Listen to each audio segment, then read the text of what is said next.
Sir, कोणकोणत्या विभागाची बैठक घेतलेली आहे आणि काय नेमका आढावा? मी सकाळी माहूरला गेलो होतो. माहूरला महंतजींच्या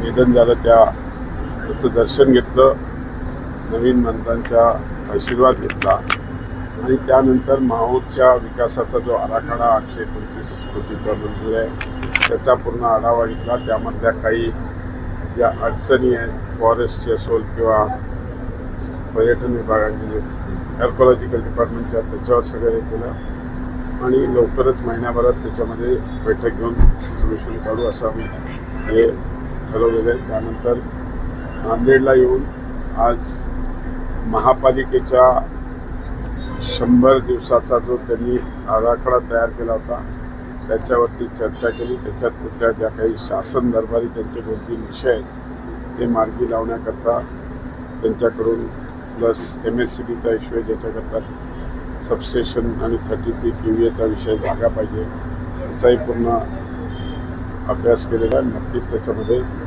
माननीय मुख्यमंत्री साहेबांशी बोलून जे ऊर्जा विभागाचे विषय आहेत ते मार्गी लावण्याकरता आणि UDचे जे महापालिकेचे रिलेटेड विषय आहेत त्याचंही निवेदन घेतलेलं आहे. त्याच्यावरही पुढच्या काळामध्ये UD मिनिस्टर आणि UD सेक्रेटरीशी चर्चा करून त्याच्यात सोल्युशन्स काढू.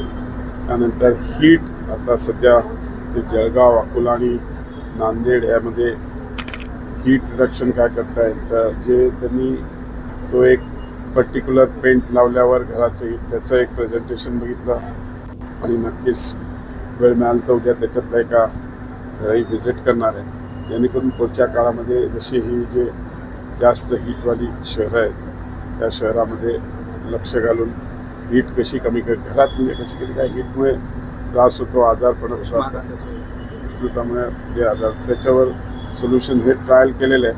हे ट्रायल जर यशस्वी असेल तर अनेक ठिकाणी त्याचा इम्प्लिमेंट करायचा आम्ही प्रयत्न. कोट्यवधीचा निधी जो आपल्या नांदेडमधला DPDCचा तो परत गेलेला आहे, या संदर्भामध्ये काही चर्चा झाली का किंवा त्याच्यावरती ऑलरेडी अगोदरच माझी मुख्यमंत्र्यांची चर्चा झालेली आहे.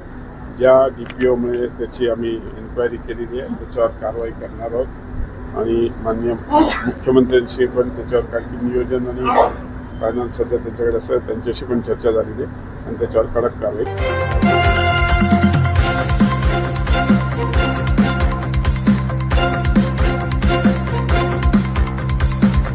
समाज साधना न्यूज, समाजहितासाठी सदैव अग्रेसर.